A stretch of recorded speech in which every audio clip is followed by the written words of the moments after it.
Everyone, MD Gurukul में आपका स्वागत है। तो कल के बारे में कुछ बात कर ली जाए तो कल पहले नंबर पर चल रहे थे कूल फ्यूचर, दूसरे नंबर पर ऋषभ द्विवेदी, तीसरे नंबर पर नीरज वर्मा, चौथे नंबर पर हर्ष प्रजापति, पाँचवें नंबर पर सुमित कोमल। तो कोशिश करिए आप लोग कि क्वेश्चन का जो आंसर दें वो इस प्रकार दें। जैसे पहला नंबर है तो पहला, इसके बाद ए लिख दिया, ठीक है। बहुत से लोग केवल ABCD लिख रहे थे, तो इस प्रकार नहीं देना है। पहला और साथ में ऑप्शन, दूसरा साथ में ऑप्शन, ठीक है। तो पहले 10 मिनट की वीडियो चलेगी, उसके बाद उसी से संबंधित 5 क्वेश्चन दिए जाएंगे।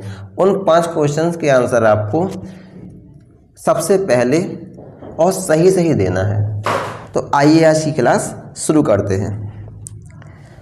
आज हम सिक्कों के जो 10 गुरु हुए हैं उनके बारे में पढ़ेंगे। तो सिक्कों के जो पहले गुरु हुए हैं गुरु नानक साहब, ठीक है, उनके जीवन परिचय के बारे में थोड़ा पढ़ेंगे। तो गुरु नानक साहब का जन्म हुआ है 1469 ईस्वी में। कहाँ पर? तलवंडी में। बहुत आता है क्वेश्चन ये, तलवंडी में, ठीक है। गुरु नानक का जन्म तलवंडी में हुआ है और ननकाना साहब पाकिस्तान, कहाँ हुआ है? पाकिस्तान में हुआ है। और मृत्यु कब हुई है? मृत्यु हुई है 1539 ईस्वी में। विशेष तथ्य पढ़ेंगे इनसे संबंधित। विशेष तथ्य है सिख धर्म की स्थापना की है इन्होंने, और जिस सिकंदर लोधी के समकालीन थे। क्वेश्चन बहुत आता है किसके समकालीन थे? तो सिकंदर लोधी के समकालीन थे, ठीक है। इन्होंने एकेश्वरवाद में विश्वास रखते थे, यानी कि एक ही ईश्वर को मानते थे। निर्गुण ब्रह्म की उपासना पर बल दिया, यानी कि उन्होंने जो निर्गुण ब्रह्म होता है उसके बारे में बताया, मतलब साकार के बारे में नहीं बताया है। इसीलिए जो एकेश्वरवाद में विश्वास रखते थे। देखिए, गुरु का लंगर यानी कि मुक्त सामुदायिक रसोई, इन्होंने ये शुरुआत की है। मुक्त सामुदायिक रसोई यानी किसी भी धर्म का कोई भी व्यक्ति आकर यहाँ पर भोजन कर सकता है। और अनुयायी जाति पर ध्यान दिए बिना सामुदायिक भोजन ग्रहण करना, ठीक है। कथन था, ईश्वर व्यक्ति के गुणों को जानता है पर वह उसकी जाति के बारे में नहीं पूछता, क्योंकि दूसरे लोक में जाति नहीं होती है। यानी इन्होंने भेदभाव को सर्वथा अनर्थक माना है, ठीक है। भेदभाव पर इन्होंने जोर नहीं दिया है और एकेश्वरवाद पर जोर दिया है। अब देखिए, तो और देख लेंगे हम गुरु नानक के बारे में। तो जी हम पढ़ चुके हैं 1469 ईस्वी में तलवंडी ननकाना साहब में। वर्तमान में क्या बोला जाता है उसे? पाकिस्तान के पंजाब प्रांत की ननकाना साहब जिले में स्थित, पूर्व में शेखपुरा जिले का भाग था ये, ठीक है। वर्ष 2019 में गुरु नानक की 550वीं जयंती पर प्रकाश वर्ष का आयोजन किया गया। इनकी मृत्यु 1569 ईस्वी में कहाँ हुई है? डेरा बाबा करतारपुर। ये भी आ जाता है क्वेश्चन। जन्म कहाँ हुआ है? तलवंडी में। और मृत्यु कहाँ हुई है? डेरा बाबा, यानी कि इनको बाबा कहा जाता है। डेरा का जो बाबा का डेरा था उसे कहा जाने लगा था डेरा बाबा। और करतारपुर, ठीक है, करतारपुर याद रखेंगे। कथन, ईश्वर केवल मनुष्य के सद्गुण को पहचानता है तथा उसकी जाति नहीं पूछता, क्योंकि दूसरे लोक में कोई जाति नहीं होती है। शिक्षाएं क्या थी? शिक्षाएं थी एकेश्वरवाद में विश्वास और निर्गुण ब्रह्म की उपासना पर बल दिया है। और रचनाएं कौन सी थी? रचनाएं इनकी थी सबद और जपजी साहब। तो रचनाएं भी याद रखना है इनकी, सबद और जपजी साहब। विशेष तथ्य क्या है? विशेष तथ्य हम देखेंगे सिकंदर लोधी यानी 1489 से 1517 ईस्वी के समय सिख धर्म की स्थापना की, यानी किसके समकालीन थे? सिकंदर लोधी के समकालीन थे। और गुरु का लंगर नामक मुक्त सामुदायिक रसोई की शुरुआत इन्होंने की थी। और उदासी नामक धर्म प्रचारक यात्रा का प्रारंभ किया था। और संसार के 9 क्षेत्रों यानी 9 खंड में इन्होंने यात्रा की थी। देखिए, सिख धर्म के दूसरे गुरु कौन थे? सिख गुरु परंपरा के अनुसार दूसरे गुरु थे गुरु अंगद। गुरु अंगद का समय काल क्या है? 1539 से 1552 ईस्वी में। मूल नाम क्या था? मूल नाम था भाई लहना। गुरु नानक द्वारा उत्तराधिकारी द्वितीय सिख गुरु नियुक्त किए गए थे। इन्होंने क्या किया है, गुरुमुखी लिपि के जनक हैं ये, गुरुमुखी लिपि। देखिए ये जो थे गुरु नानक के शिष्य थे और शिष्य ने गुरु का पद पा लिया, तो गुरु बनने पर इन्हें बहुत खुशी हुई और इन्होंने उस लिपि का नाम रखा गुरुमुखी लिपि। तो गुरुमुखी लिपि के जनक कहे जाते हैं। स्थानीय भाषा में गुरु नानक के उपदेशों का संकलन किया है, यानी कि इन्होंने जो गुरु नानक के उपदेश थे उनका संकलन एक जगह लिखकर उसका प्रचार किया है।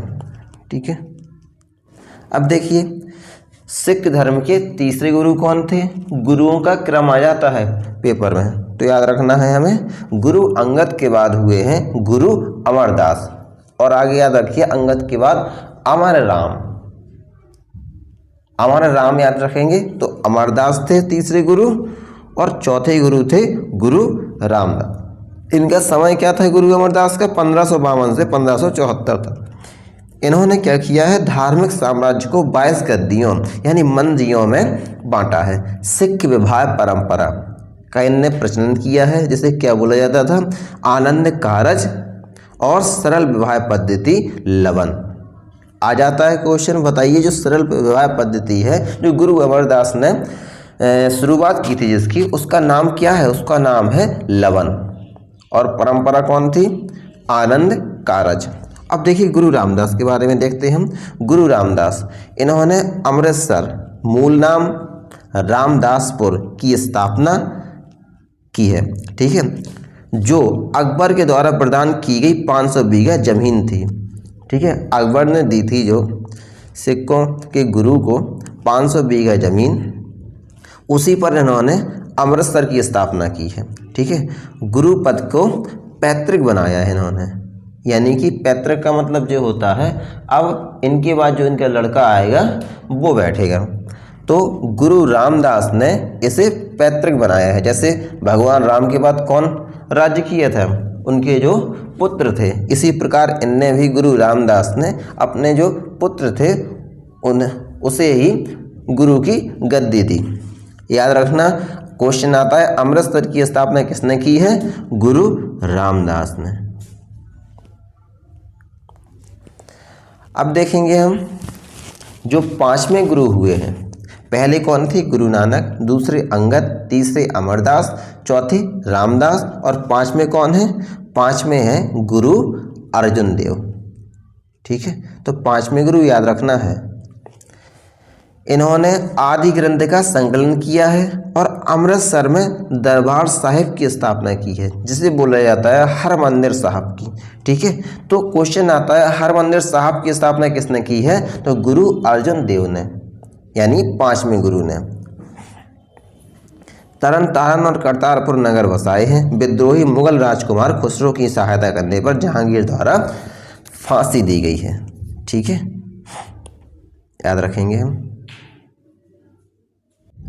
देखिए यदि क्वेश्चन आ जाता है कि गुरु नानक किसके समकालीन थे, तो सिकंदर लोदी के समकालीन थे। इसी प्रकार क्वेश्चन आता है गुरु अर्जुन देव किसके समकालीन थे, तो गुरु अर्जुन देव जहांगीर के समकालीन थे। किसके समकालीन थे, जहांगीर के समकालीन थे, इसीलिए जहांगीर द्वारा इन्हें कैद करके फांसी दी गई थी। ठीक है, और गुरु रामदास किसके समकालीन थे, तो गुरु रामदास अकबर के समकालीन थे।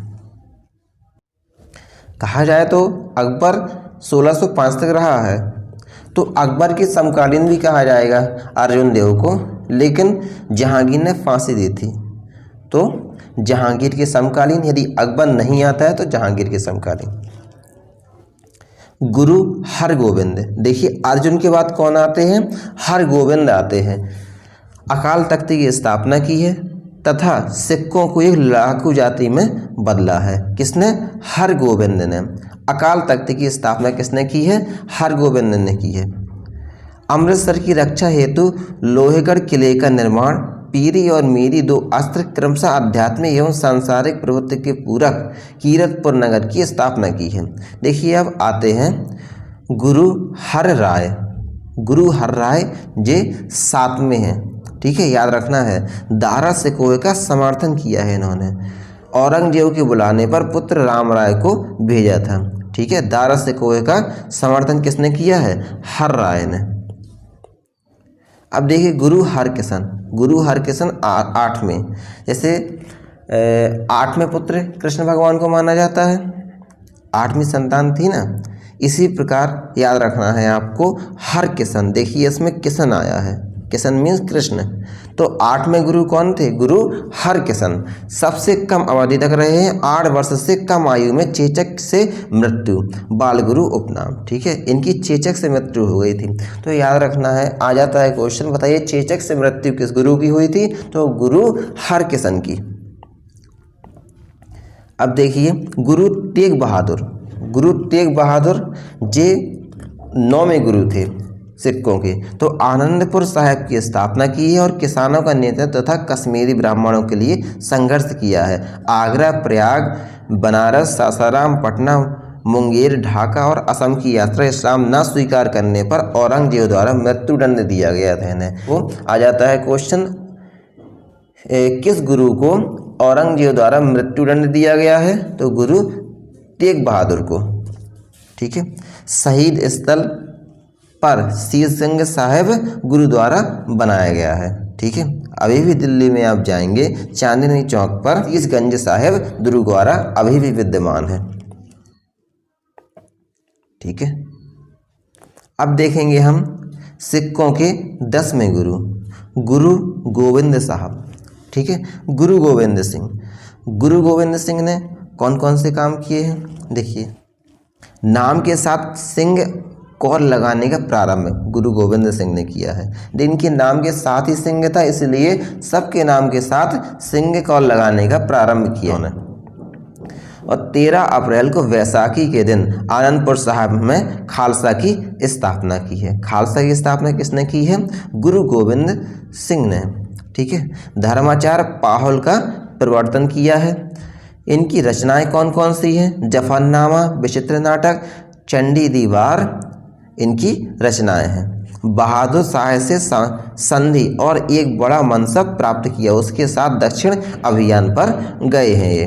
ठीक है, इन्होंने 5 ककार भी चलाए हैं, कृपाण, कंघा, केस और कक्षा का प्रयोग किया है। इन्होंने 5 जो है ककार का प्रारंभ किया है, सबके लिए अनिवार्य कर दिए हैं कि जे सिख लोग 5 चीज़ें रखेंगे। निर्मल की स्थापना की, सिख शिक्षकों को दी जाने वाली पदवी। ठीक है, नांदेड़ महाराष्ट्र में एक अफगान सरदार द्वारा हत्या हुई थी इनकी, समाधि स्थल पर हजूर साहब गुरुद्वारा। तो आज के लिए इतना ही। अब 5 सेकंड का टाइमर चलेगा, उसके बाद आपके 5 क्वेश्चन आएंगे। तो 5 क्वेश्चन का आपको जवाब बड़ी तत्परता के साथ देना है। तो आइए आगे देखते हैं।